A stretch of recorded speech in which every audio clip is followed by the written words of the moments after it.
کرام، محفل عشق کی ایک اور پرنور محفل کے ساتھ آپ کی میزبان رابعہ انم حاضر خدمت ہے۔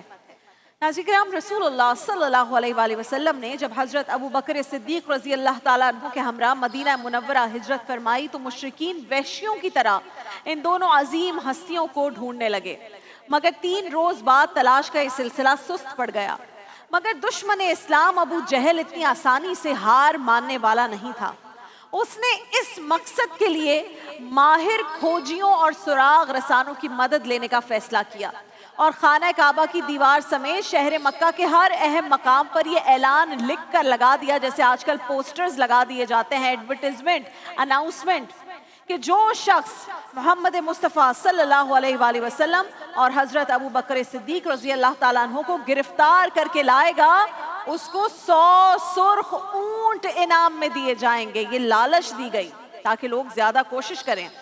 اور عرب میں سرخ رنگ کا اونٹ ناظرین کرام عام اونٹوں کے مقابلے میں بہت مہنگا قیمتی ہوا کرتا تھا۔ تو اس اعلان کو دیکھ کر سن کر اس زمانے کے بڑے بڑے کھوجیوں نے ابو جہل سے ملاقاتیں کی، جن میں سراقہ بن مالک جیسے ماہر کھوجی بھی شامل تھے، جنہوں نے اس وقت تک اسلام قبول نہیں کیا تھا۔ ایک کھوجی نے ابو جہل سے کہا، اے عمر بن ہشام، تازہ ترین اطلاعات یہ آ رہی ہیں کہ میرے جاسوس نے ایک ساحل کے قریب 3 بندوں پر مشتمل ایک قافلہ جاتے دیکھا ہے۔ یہ سن کر سراقہ بن مالک نے، جو کہ بہت جہاں دیدہ کھوجی تھے، وہ فوراً سمجھ گئے کہ یہ تو وہی قافلہ ہے جس کے بارے میں یہ اعلانات اور انعامات ہیں۔ تو وہاں موجود لوگوں کی توجہ فوراً ہٹانے کے لیے بول اٹھے، نہیں نہیں، ساحل کا بھلا شہر مدینہ کے ساتھ کیا تعلق؟ تو سراقہ بن مالک نے کیا کہ ادھر سب کو مس گائیڈ کر دیا، ایک طرف سے ان کی توجہ دوسری طرف کر دی، اور خود آنن فانن گھر پہنچے اور اپنے غلام کو کہا کہ فوراً میرا گھوڑا تیار کرو، میرا نیزہ تیار کرو۔ جتنی دیر غلام کو تیاری میں لگی، اتنی دیر میں سراقہ بن مالک نے عرب کے قاعدے کے مطابق فال نکالی کہ تعقب کرنا چاہیے یا نہیں۔ فال سے پوچھا، فال الٹی نکلی کہ تعقب نہیں کرنا چاہیے، مگر لالچ کیا تھی؟ 100 سرخ اونٹوں کی لالچ، اور یہ لالچ غالب آ گئی۔ لہٰذا اپنے سب سے سبک رفتار، تیز رفتار گھوڑے پر سوار ہوئے آپ اور قافلے کے تعقب میں نکل پڑے۔ وہ جو انفارمیشن آپ کو وہاں ملی تھی، تھوڑی دیر بعد کھوجیوں نے یہ اطلاع ابو جہل کو پہنچا دی کہ سراقہ نے ہم کو تو مس گائیڈ کر دیا، لیکن خود چند لمحوں میں اس قافلے تک پہنچ چکا ہے۔ یہ وہ مختصر مگر انتہائی محترم قافلہ تھا ناظرین کرام، جس کی بقا پر مسلمانوں کی بقا کا دار و مدار تھا۔ قافلہ سالار، قافلہ سالار، رسول اللہ سب سے آگے آگے ہیں۔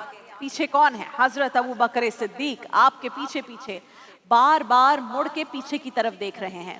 انہوں نے گرد و غبار کا طوفان اٹھتے دیکھ لیا تھا، تو چہرے پر کچھ پریشانی کے آثار نمایاں ہوئے۔ عرض کیا، یا رسول اللہ، کوئی ہمارے تعقب میں آ رہا ہے، کوئی ہمارا پیچھا کر رہا ہے۔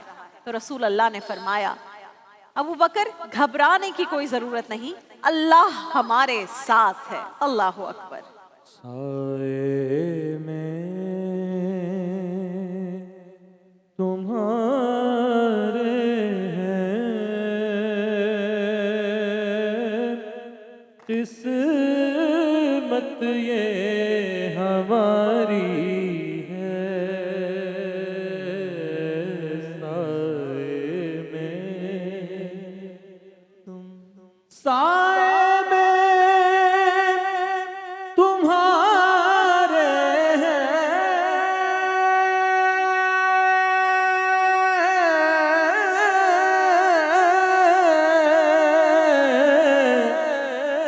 قسمت یہ ہماری ہے، قربان دل و جاں ہے،